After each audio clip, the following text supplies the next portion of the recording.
Pernah nggak, bro, chart di depan mata, indikator numpuk kayak dagangan kaki lima, RSI, MACD ada, EMA silang-silangan kayak benang kusut, stochastic jungkir balik, tapi jari lu tetap beku di tombol entry. Lu bukan kurang indikator, lu kurang percaya diri. Dan ironisnya semakin banyak indikator, semakin kecil kepercayaan diri kita. Ini penyakit lama trader. Penyakit klasik, kayak bajak laut tua yang terlalu banyak kompas sampai lupa arah angin. Dulu bajak laut nggak punya radar bro, nggak ada indikator canggih. Mereka baca laut dari warna ombak, arah burung, bau angin. Satu kompas, satu bintang, tapi percaya sama keputusan sendiri. Sekarang kita chart kayak kokpit pesawat, tapi mau take off aja ragu. Masalahnya bukan di market itu jujur, yang ribet itu kepala kita. Secara teknikal, saat indikator kebanyakan, otak lu dipaksa nerima sinyal yang saling bantah. Satu bilang buy, satu bilang sell, satu bilang tunggu, satu lagi diem tapi bikin was-was. Akhirnya apa? Lu nunggu konfirmasi sempurna. Padahal di market yang sempurna itu cuma mitos. Market jalan pakai probabilitas, bukan kepastian. Dan indikator itu cuma alat bantu baca cerita harga, bukan penentu nasib. Harga itu raja. Struktur itu peta. Indikator cuma lampu senter. Masalahnya, kalau lu bawa 10 senter sekaligus, yang ada malah silau. Makanya sering kejadian begini. Setup udah cakep, area udah jelas, tapi karena satu indikator telat respon, lu batal entry, dan harga malah terbang tanpa pamit. Terus lu bilang, market random. Padahal marketnya konsisten. Yang random, pikiran kita. Ini mirip kehidupan sehari-hari, bro. Lu mau ambil keputusan hidup, nanya ke semua orang. Satu bilang gas, satu bilang sabar, satu bilang jangan. Ujung-ujungnya lu gak ngapa-ngapain. Bukan karena keputusannya salah, tapi karena lu gak percaya sama diri sendiri. Dalam trading, kepercayaan itu dibangun bukan dari banyaknya indikator, tapi dari pengulangan dan pemahaman. Lu tahu kenapa bajak laut tua kelihatan santai walau badai datang? Karena dia udah pernah hampir tenggelam, pernah salah arah, pernah kehilangan kapal kecil, dan dia belajar. Begitu juga trader, kepercayaan diri bukan hadiah. Itu hasil jatuh bangun.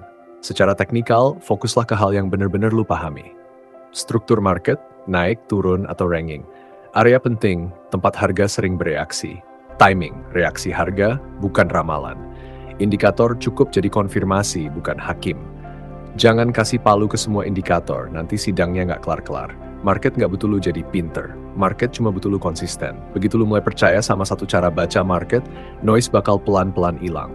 Entry jadi lebih tenang. SL nggak lagi bikin emosi, karena lu tahu itu bagian dari arah. Dan lucunya, bro, saat indikator lu dikurangin, mental lu malah nambah. Lu nggak lagi trading buat bener. Lu trading buat disiplin.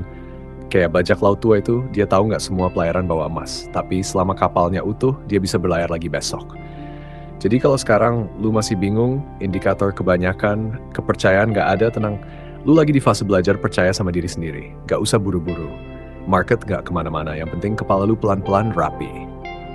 Masih di meja yang sama, kopi udah tinggal ampas, chart M5 di depan mata masih napas pendek-pendek. Sekarang fokus ke M5, karena disinilah scalper sering diuji iman. Di M5 ini kelihatan jelas satu hal dulu. Market lagi capek, bukan lagi lari kencang. Strukturnya bukan tren bersih. Ini lower high ketemu lower low yang makin pendek-pendek. Ibarat orang jalan menurun tapi udah ngos-ngosan, tiap langkah makin ragu. Lu bisa lihat beberapa MSB muncul tapi follow through-nya lemah. Setiap kali harga coba naik, langsung ketemu zona supply OB merah di atas. Dan responnya bukan dorongan impulsif tapi ditolak pelan-pelan. Ini ciri khas distribusi kecil di time frame rendah.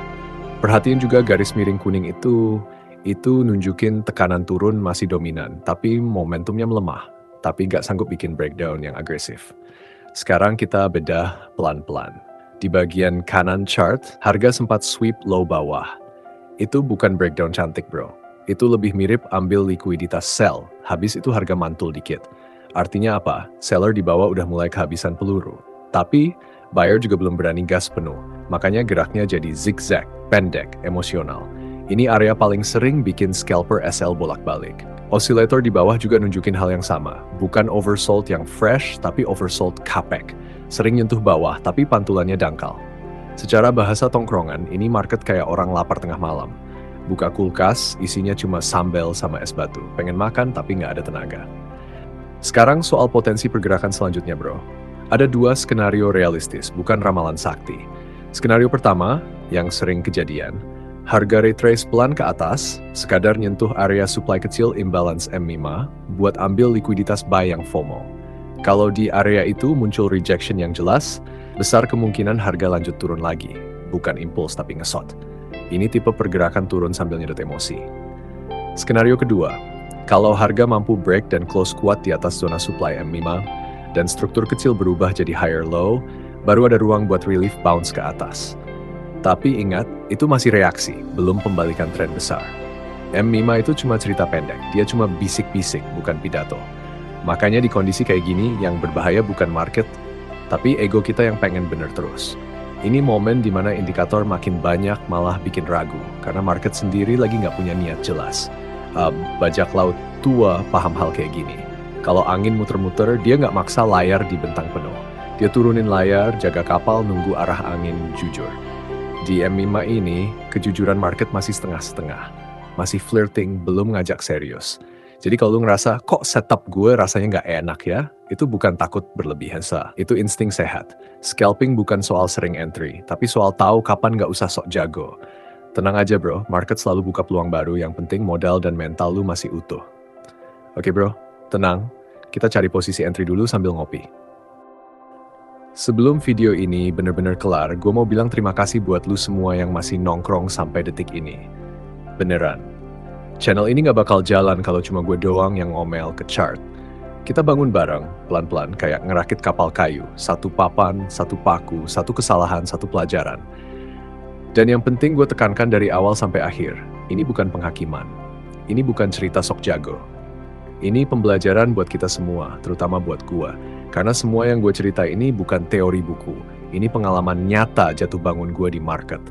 Nyemplung, ketarik arus, panik, salah baca angin, sampai akhirnya ngerti, oh ternyata laut nggak pernah salah. Yang sering salah itu kita yang kepedean. Di tengah perjalanan trading, hidup juga sama aja. Kadang kita maksa jalan pas capek, maksa ambil keputusan pas pikiran ribut, padahal sinyalnya udah jelas. Bro, istirahat dulu. Bajak laut tua paham itu. Dia nggak malu nunggu badai reda. Dia tahu bukan siapa yang paling kencang berlayar yang sampai tujuan, tapi siapa yang kapalnya masih utuh. Dan di titik ini, kalau lu masih dengerin suara gue, berarti lu bukan trader sembarangan, bro. Lu tipe yang mau belajar, mau refleksi, bukan cuma ngejar hasil, tapi ngerti proses. Gue nggak janji lu bakal selalu profit. Gue juga nggak. Tapi gue percaya satu hal, yang konsisten pelan, lebih jauh sampainya daripada yang lari kencang tapi sering karam. Akhir kata gue hands, scalper riseh.